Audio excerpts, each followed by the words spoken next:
Broadcasting from Mega Manila and streaming on the World Wide Web. We are Crusaders Broadcasting System, DWAD. 1098 AM. Now Radio. Ang susunod na programa ay maaaring maglaman ng mga pananaw at opinyon na hindi kinakailangang sumasalamin ng mga pananaw ng CBS. Up next on DWAD, si Jesus ang lahat sa lahat.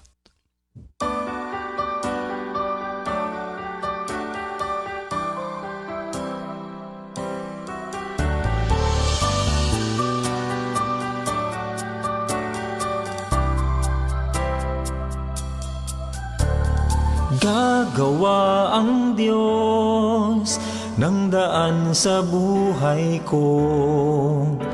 Pagkilos niya'y mahiwaga, sa'kin may layunin siya. Siya'y aking gabay, ang kasama't karamay.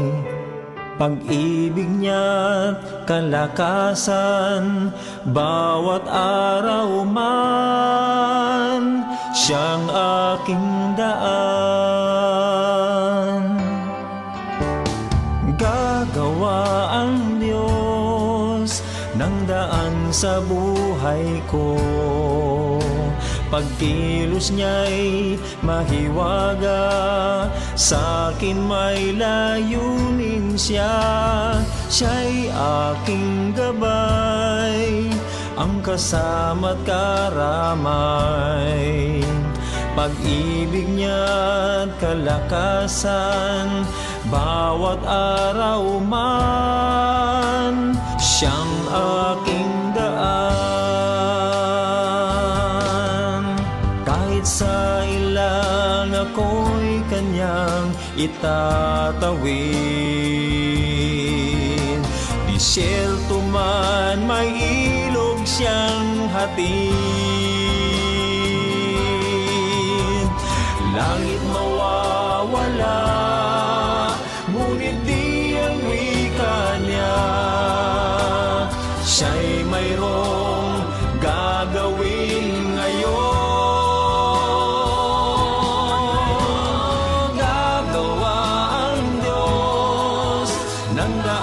Sa buhay ko, pagkilos niya'y mahiwaga, sa'kin may layunin siya.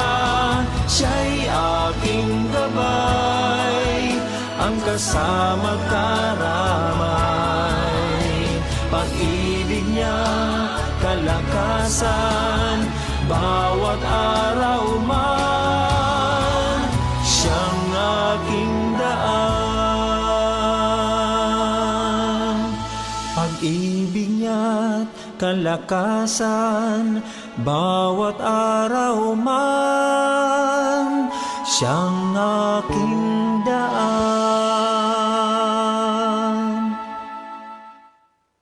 Amen.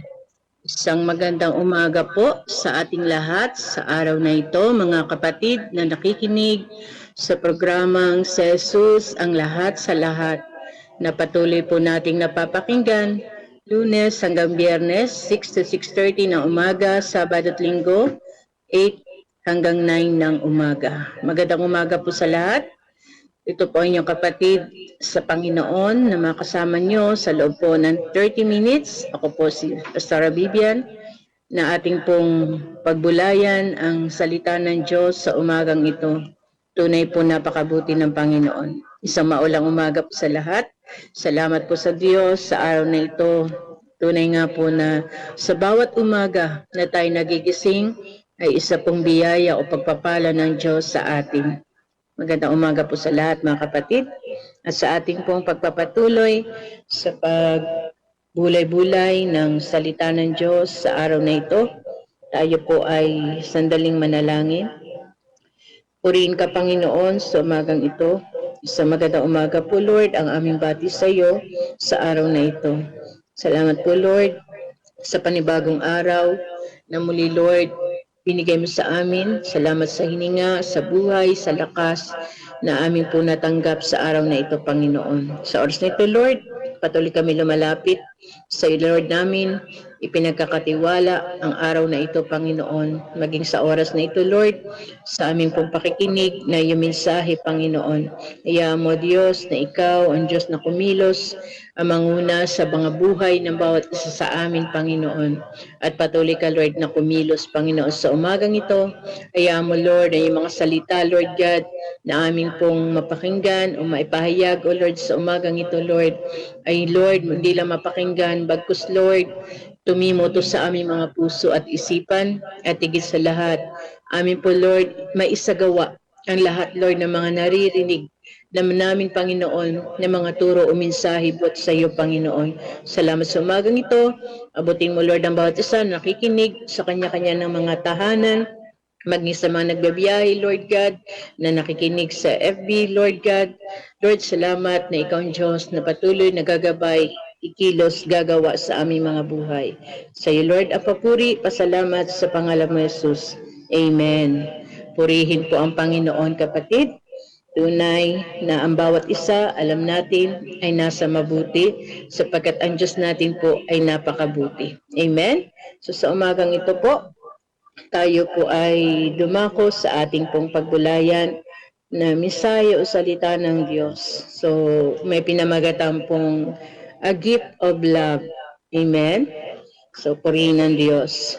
Marahil po isa sa atin, no? Isa ka sa sabik na makatanggap ng regalo sa tuwing sumasapit ang iyong kaarawan. Mga regalong bagong gadget, bagong damit, bagong sapatos, at kung ano-ano pang material na bagay. Lagi mong tandaan na ang mga bagay na ito po ay maaring mawala, no? Masira, mabulok. Ngunit alam mo na may regalong higit pa sa material. Oo, ang regalong ito ay higit pa sa material na bagay dahil ito ay mula sa Diyos. Ang Diyos po na siyang tunay na nagbibigay ng mga bagay na ating kailangan, maging ang bawat araw sa ating buhay, ay siya ang gumagawa. Amen? Kaya naman, tayo po ay lubos na nagpapasalamat sa Kanya o sa ating pong Panginoon. Ngunit po may natatanging regalo na nais ang Diyos na ating tanggapin. Ito po yung regalo ng kaligtasan sa pamamagitan ng pananampalataya sa ating Panginoong Jesus. Amen? Di po ba? Pag nakatanggap tayo ng regalo, masaya, no? Nakakatuwa pag may mga regalong natanggap ka sa birthday mo o sa anumang mga okasyon, di ba? Nakakagalak sa puso na makatanggap o mabigyan tayo ng regalo.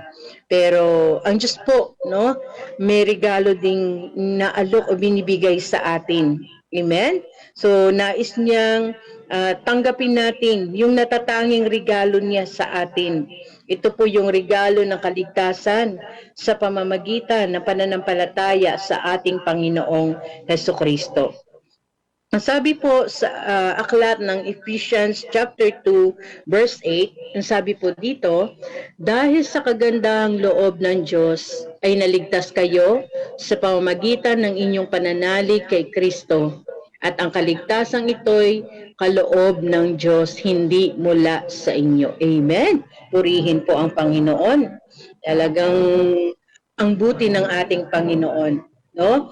Yung kagandahang loob niya, no, sa kagandahan loob niya, kaya tayo ay naligtas. Kaya sabi pa doon sa John 3:16, sapagkat gayon na lamang ang pag-ibig ng Diyos sa sanlibutan, kaya ibinigay niya ang kanyang kaisa-isang anak upang ang sino mang sumampalataya ay hindi mapahamak, kundi magkaroon ng buhay na walang hanggan. Amen? At yun po yung regalong nais ibigay ni Lord sa atin, yung buhay na walang hanggan, kaya nais niya lahat tayo po'y tumanggap, no, maligtas. Amen? So bakit nga ba natin kailangan tanggapin ang Panginoong Jesus, mga kapatid? Bakit kailangan nating tanggapin ang Panginoong Yesus? So sa umagang ito po, meron po tayong tatlong dahilan, no, na matatagpuan na makikita din natin po sa aklat ng Biblia. Yung tatlong dahilan kung bakit kailangan nating tanggapin ang Panginoong Yesus. Una, dahil namatay siya para sa atin. Amen? So, ang Diyos po ay namatay para sa atin at sabi po doon sa Roma 5 verse 8, Romans chapter 5 verse 8, ngunit ipinadama ng Diyos ang kanyang pag-ibig sa atin nang mamatay si Kristo para sa atin noong tayo'y makasalanan pa. Amen po ba? So, yan po yung dahilan kung bakit po nais ng Diyos at bakit natin kailangan tanggapin ang Panginoong Jesus sa ating mga buhay. Yan po yung tanda, no? Niya sabi diyan sa Romans 5:8, no, na siya'y namatay, si Jesus, dahil siya namatay para sa atin. Salamat po sa Panginoon, no, na talagang makita po doon yung ginawa niya doon sa krus, no, patanda at patunay ng kanya pagmamahal sa atin. Amen po. Pangalawa na dahilan, no, bakit kailangan nating tanggapin ang Panginoong Yesus. Pangalawa po, dahil siya lamang ang daan ng kaligtasan. Amen? Si Jesus lamang po ang daan ng kaligtasan. Na sabi nga po doon sa John 14 verse 6, Jesus said unto him, I am the way. Siya yung daan. I am the way, the truth, and the life. No man cometh to the Father but by me. Jesus lamang po ang daan, ang katotohanan at ang buhay. Wala na pong iba pang daan, no, tungo sa ating Diyos. Amen? Kaya po, yan po yung isa din sa dahilan, no, bakit natin kailangan tanggapin ang ating Panginoon. Siya lang po ang daan ng ating kaligtasan. Amen? Kaya po, nais ng Diyos na tayong lahat, no, ay lahat po ng mga tao ay makakilala, tanggapin siya bilang Diyos at sariling tagapagligtas. Yan po yung napakagandang regalo na nais ibigay ng Diyos sa iyo o sa atin, yung kaligtasan, nagbubuhat po sa Kanya. Amen? At yung kaligtasan po yan, no, hindi yan kayang bilhin, hindi kayang bayaran ng anuman. Yan po'y inaalok ng Diyos ng libre, no? Walang bayad. Kaya po, sa lahat po, no, ng mga nakakarinig, no, may lahat naman, iba, marami pong mga nasishare ng word ni Lord, no? Maraming iba po na aayaw pa, no? Kasi kilala na nila si Lord, pero lagi nga po nating sinasabi na iba yung kilala sa kilalang kilala natin si Jesus. Amen? Kaya siya lamang ang daan ng kaligtasan. Purihin po ang Panginoon. Pangatlo po na dahilan kung bakit kailangan nating tanggapin ang Panginoong Hesukristo. Pangatlo, dahil tanging siya lamang ang may hawak ng buhay na walang hanggan. Amen? Siya lang po. No? Siya ang may hawak ng buhay na walang hanggan. Sa Romans 6:23, ang sabi po doon, for the wages of sin is death, but the gift of God is eternal life through Jesus Christ our Lord. Amen? Sapagkat po, ang kabayaran ng kasalanan ay kamatayan. Opo, totoo po, no? Sa lahat po ng mga pagkakasalang nagawa natin, may kabayaran po yan. Lahat po, no? So, sabi, sapagkat ang kabayaran ng kasalanan ay kamatayan, ngunit ang kaloob ng Diyos ay buhay na walang hanggan. So, si Lord po, lagi pa rin may binibigay, no, sa atin. Kaya kung tayo po'y nagkakasala, no, may nagawang mga pagkakasala, ay ang Diyos po, lagi po nag-aanyaya rin at nag-aantay ng paglapit natin. Ating hihingi ng kapatawaran ang lahat mga nagawa nating kasalanan. Magsuko tayo ng ating mga buhay sa ating Panginoong Jesus. Amen? At sa kanyang inaalok po na buhay na walang hanggan sa pamamagitan ni Kristo Jesus, nawa, no, lahat po tayo no, ay mga tumanggap na at nakakilala na sa Panginoon. At kung hindi pa, may pagkakataon po na pwede nating buksan ang ating puso upang po tanggapin yung alok ng Diyos na regalo, yung kaligtasan, buhay na walang hanggan. Amen? So, salamat sa Panginoon sa regalong ito na isa lang po ang pinakagusto at nais ng Panginoon na tayong lahat po ay maligtas at makakilala sa Kanya. Amen? Purihin po ang Panginoon. Sabi nga po, higit sa anumang regalo sa mundong ito ay ang regalong nagmumula sa Diyos. Ito ay walang iba kundi ang kaligtasan at buhay na walang hanggan sa pamamagitan lamang ng ating Panginoong Hesukristo. Amen? Higit pa sa anumang regalo sa mundong ito. No? Kung masaya tayo po na nakakatanggap ng regalo, mas masaya po kung matanggap natin ang regalo ng Panginoon, yung buhay na walang hanggan.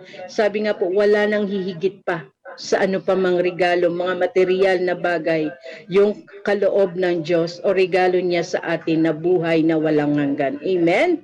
Purihin po ang Panginoon na anuman. Sabi nga, anuman ang mangyari, no? Handa ka. No, na ano man mga mangyari sa buhay mo, sa mga darating na mga araw, hindi natin masabi, no, tiyak na sa pagdating po noong araw na iyon, no, ay kasama mo ang Panginoon. Kaya salamat sa regalo na kaloob ng Diyos sa atin, no? Kaya pag inaalok tayo ng Panginoon sa regalong ito, kapatid, sabi nga, wag na po tayong pantumpik-tumpik pa, no? Pag tayo po ay tinawag ng Panginoon at nais ng Diyos na tumuloy sa iyong puso, sa iyong buhay, kapatid, handa ka na ba na isuko ang buhay mo sa Panginoon? Dahil pag nasa Diyos ka, sabi nga, pag kay Lord ka, wala ka nang iba hanapin pa, nasa Panginoon na lahat, no? Lahat ng kailangan mo, nasa Panginoon na. Ito man ay mga material na bagay, financial man, no? Higit sa lahat po, yung kasiyahan, yung kagalakan na nagbubuhat po sa Panginoon.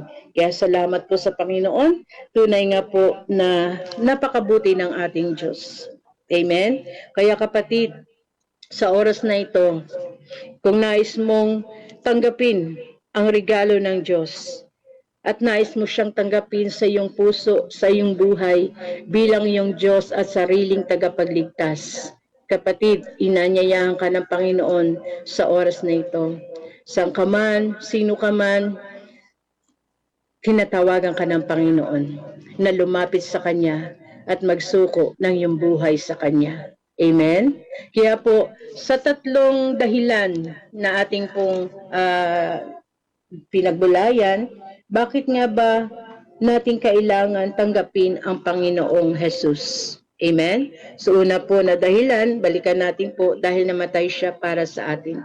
Tandaan po natin, no, yung ginawa ni Jesus sa krus. Hindi lang po yun dahil po sa ano paman. Ginawa po niya yun alang-alang, no, sa atin, sa kanyang pagmamahal sa atin, sa kanya pong pagmamalasakit sa atin, sa kanyang dakilang pag-ibig sa atin na binigay niya ang kanyang buhay para sa atin upang tayo po'y maligtas. Amen? Kaya lagi nating tatandaan po, no, yung ginawa ni Lord para po sa atin at yung siya lamang ang daan tungo po sa kaligtasan. Amen? So wala na pong iba o sino mang tao o sino mang mga tinatawagan natin, si Jesus lamang po. Si Jesus lamang ang daan at ang katotohanan. Amen? Dahil tanging siya lamang ang may hawak ng buhay na walang hanggan. Purihin po ang Panginoon. Kaya kapatid, sa oras na ito, nais mo bang tanggapin ang regalong inaalok ng Diyos? Nais mo ba siyang tanggapin sa iyong puso, sa iyong buhay sa oras na ito? Kapatid, sa oras na ito, inaanyayahan kita na lumapit sa Panginoon at buksan ang iyong puso sa ating Panginoon. Ang sabi nga po sa aklat niya, sa salita niya, sa Pahayag 3:20, no? Sabi niya doon, nakatayo ako sa labas ng pintuan at tumutuktok Kung dinirinig nino man ang aking tinig at bubuksan ang pinto, ako'y papasok sa kanyang tahanan at magkakasalo kaming kakain. Kapatid, ang Diyos po kumakatok sa pintuan ng ating puso. Nais mo ba siyang pagbuksan sa oras na ito?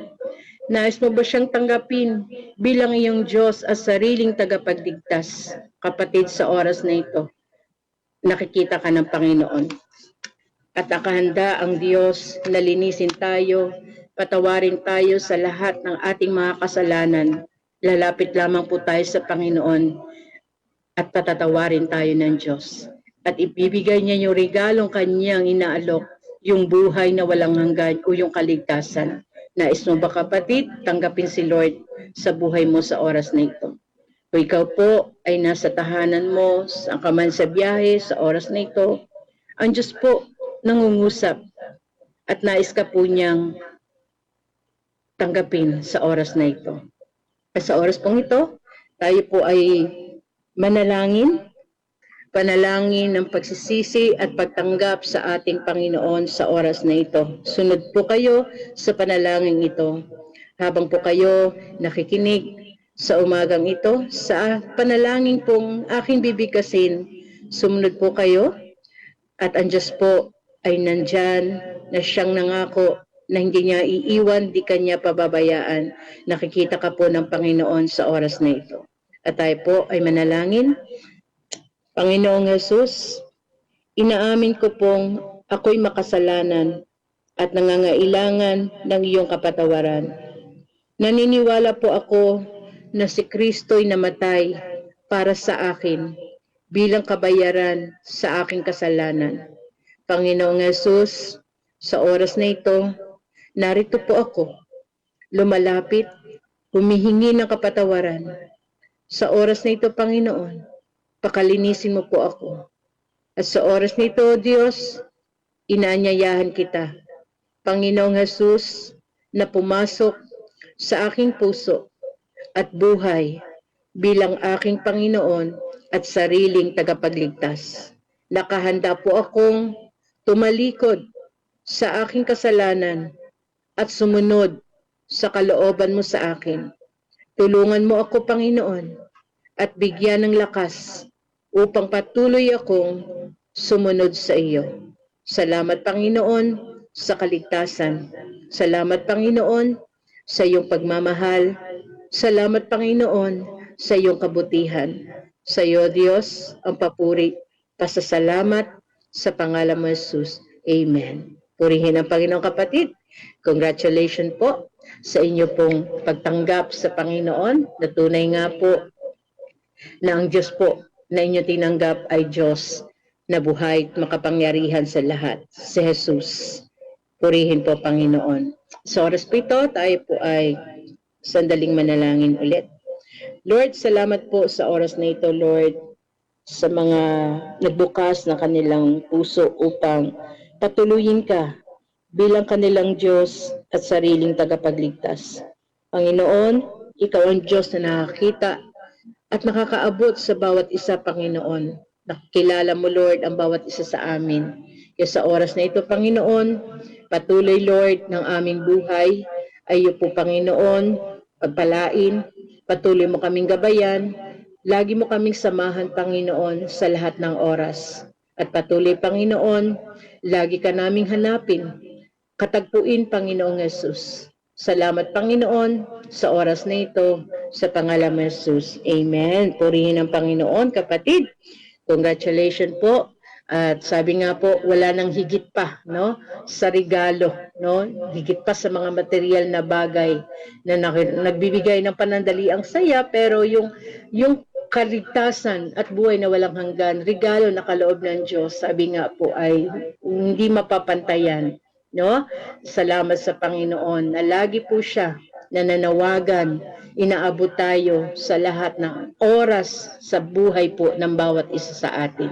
Amen? At sa umagang ito, tunay nga po na ingatan tayo ng Panginoon sa maghapon, no? At sa maulan na panahon, sa mga bagyo, sa mga bahang lugar, si Lord po ang patuloy na mag-iingat sa bawat isa sa atin. Salamat po sa Panginoon, tunay napakabuti niya at napakadakila niya po sa ating lahat. Kaya lagi lang natin pong hanapin, no? Lalo po ang salita ng Diyos, lagi nating basahin, pagbulay-bulayan.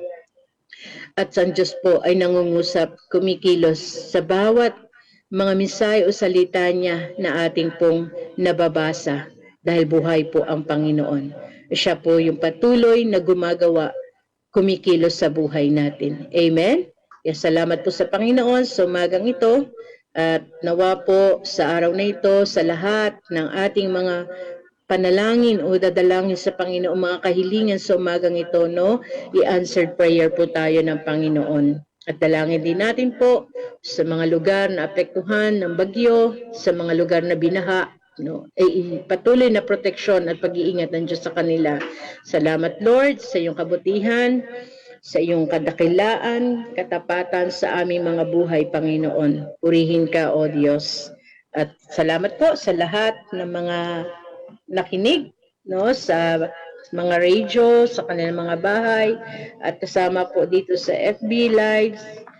Purihin ang Panginoon sa mga buhay po ng ating mga kapatid na patuloy po sumusubaybay sa programang sa Jesus ang lahat sa lahat. Ang Diyos po ang patuloy na magpala sa bawat isa sa atin. Salamat po sa Panginoon. Tunay napakabuti po ng ating Diyos. Happy listening po sa bawat isa, sa ating pong kapatid Sonia M. Magtalas, yan kay Pastor Arlene Larasan, Ate Gloria Sidoy, Ate Ami Balbastro, Kuya Nestor Manzano, at Brother June Santiago, Pebelin San Juan, at si Kikay Kukoy Kiko. Salamat po sa Diyos. Patuloy po tayong pagpalain at ingatan ng Panginoon. Mga kapatid, sa umagang ito for prayer and counseling, maaari po tayong tumawag sa PLDT landline, sa Gian Youth Center, sa telephone number 808-1589, at sa Delight in the Lord Prayer Garden, kung meron po kayo mga nais pong ipag-pray, maaari lang po kayo tumawag sa mga telephone number na ito. Sa Delight in the Lord, 8706-6519. 8706-6519 for love gift, no, sa ating pong radio program, no, na patuloy na pinalalawak ni Lord, binibless ng Panginoon. Nais mo po maging kabahagi sa programang ito, for love gift, sa GCash number po ni Edita Sisiban, 0920-414-0915. Ulitin ko po, GCash number Edita Sisiban, 0920-414-0915. At sa BPI Savings Account, sa pangalan po ni Aida Antonio, number 3196-285-291. Ulitin ko po, 319-628-5291. Purihin po ang Panginoon. Salamat po sa bawat isa sa umagang ito. Tunay po, napakabuti ng ating Diyos sa lahat ng oras, sa lahat ng araw ng ating buhay. Mabuti po ang ating Diyos. Kaya magandang umaga po sa lahat. Sa ating pong 30 minutes na pagsama-sama dito po sa programang sa Jesus ang lahat sa lahat. Ang Diyos po ang magpapala sa bawat isa. God bless po. Siya'y aking gabay, ang kasama't karamay. Pag-ibig niya't kalakasan